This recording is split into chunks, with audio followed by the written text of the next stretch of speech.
Welcome to Blood Moon Milk. I'm your host Aurora, and this is Cancer season. So what's in store for us astrologically during this Cancer season? Well, on the same day the sun enters the first water sign, Jupiter goes retrograde in the last water sign of Pisces. So this Cancer season kicks off Jupiter retrograde. What happens during Jupiter retrograde? Well, it's a time when Jupiter goes backwards in the sky from our perspective, similar to Mercury retrograde, which I kind of covered in a recent video. Check that one out. But basically, Jupiter, the planet of joy, optimism, good luck, and opportunity, goes backwards in the sky from our perspective, and he's starting at roughly 2 degrees Pisces until next October when Jupiter goes direct at 22 degrees Aquarius. So that means if you have any personal planets between 2 degrees Pisces and 22 degrees Aquarius, then you are in store for some good luck. So congratulations. Also, just check out which house that those hold for you. It could be 2 different houses. So just be aware.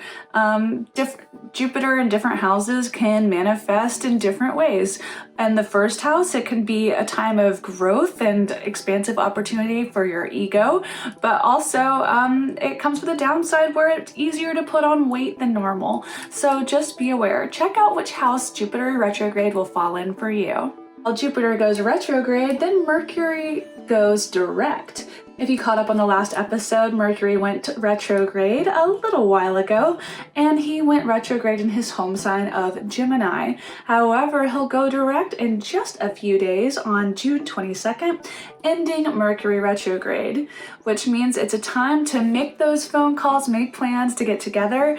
And if you've been putting off any purchases of electronics, travel, automobiles, that kind of thing, it could be a good time for you to move forward in that direction. However, I wouldn't make any big purchases until after we're out of the shadow phase until July 7th, 2021. That's the point when Mercury reaches his beginning of the retrograde in degrees and starts to move forward again. So then you can feel really confident about making all of those big purchase decisions, especially when it comes to travel, automobiles, booking vacations, or new computers, technologies, and phones, which I know a lot of people's phones and cars tend to break down during retrograde. So if you've been doing your research and holding off, now is a good time to start thinking about what you want when you can move forward on July 7th.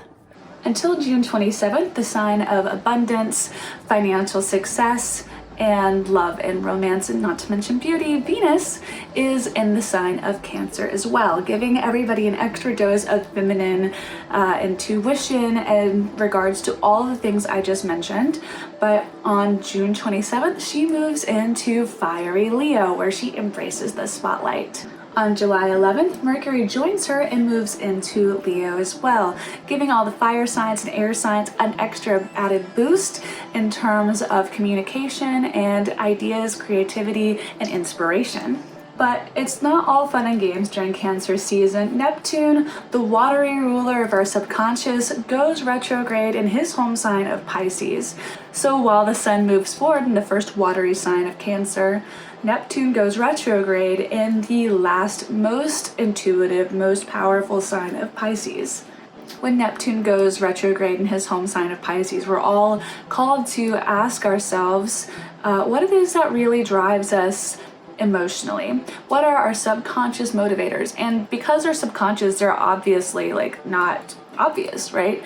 So take some time out to meditate, to notice what it is you're focusing on, and be mindful about where you put your attentions and intentions.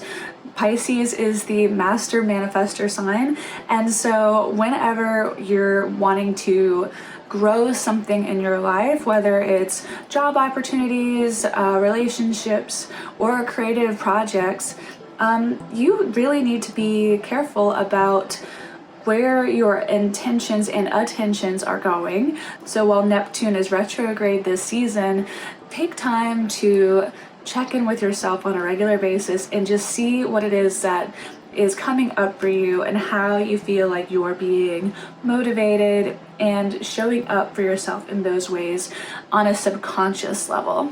One of the most intense transits of the year will occur on July 17th, right at the end of Cancer season. This is the annual Sun-Pluto opposition, and this comes shortly after the Mars-Saturn opposition that occurs on July 1st. So with those things in mind, we are in for a bit of a bumpy ride this Cancer season, but it's not at all what it was last year.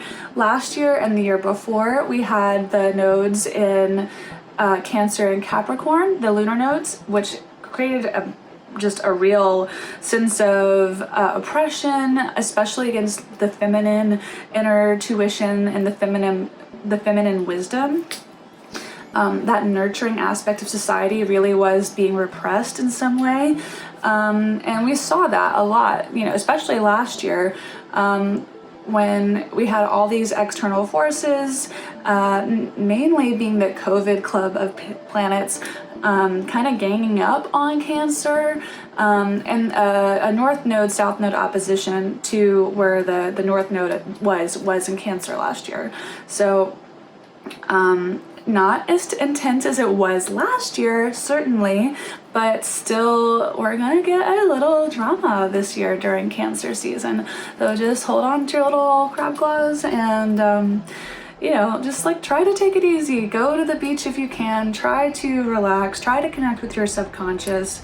Try to meditate. Try to reach out and nurture others who need it. But the one thing I would suggest for you to work on this Cancer season for anybody is simply nurturing your inner sense of intuition. At the tail end of Cancer season, we see Venus moving into Virgo just 2 days before the Sun moves into Leo, and this can be a really good time to get down to the nuts and bolts of life and get practical about finances. The Sun remains in Cancer until July 22nd, 2021.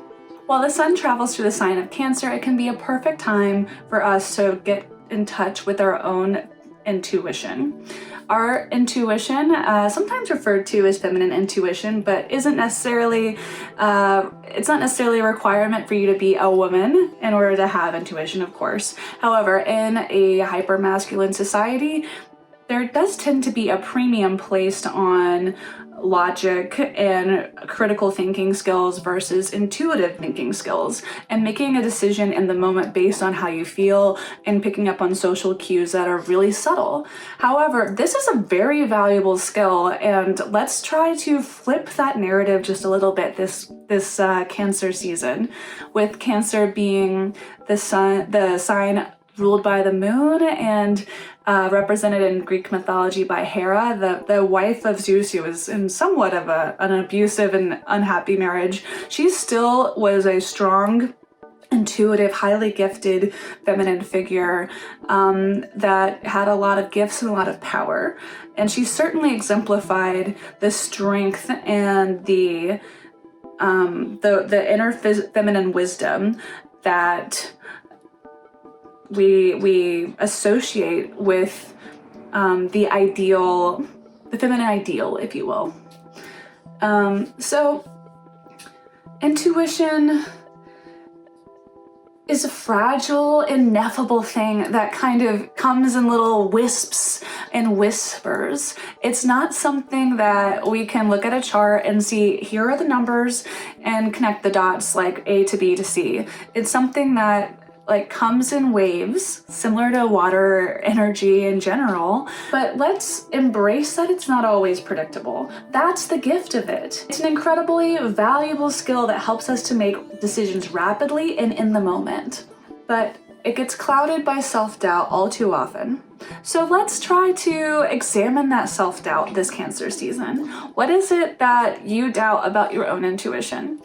When does that inner voice come in and say, I don't want to make this decision because X, Y, and Z, it seems too crazy, it doesn't sound like something that resonates with me, or everyone is going to think I've lost my mind?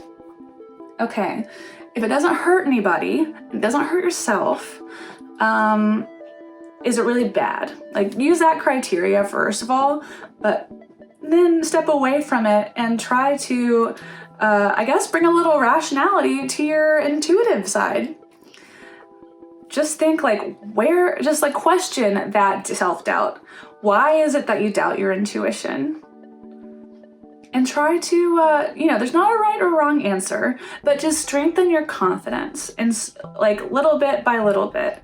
It doesn't happen overnight, but if you just exercise a little bit of confidence, taking one little baby step forward here and there, I think that we'll all be a little bit more confident in using our intuition in a month's time when the sun moves on into spotlight loving Leo. There isn't necessarily a right or wrong answer to noticing when you cringe at your intuitive side being expressed, but just noticing it can help to train yourself away from automatically knee-jerking and backing away from something that could be really highly beneficial to you.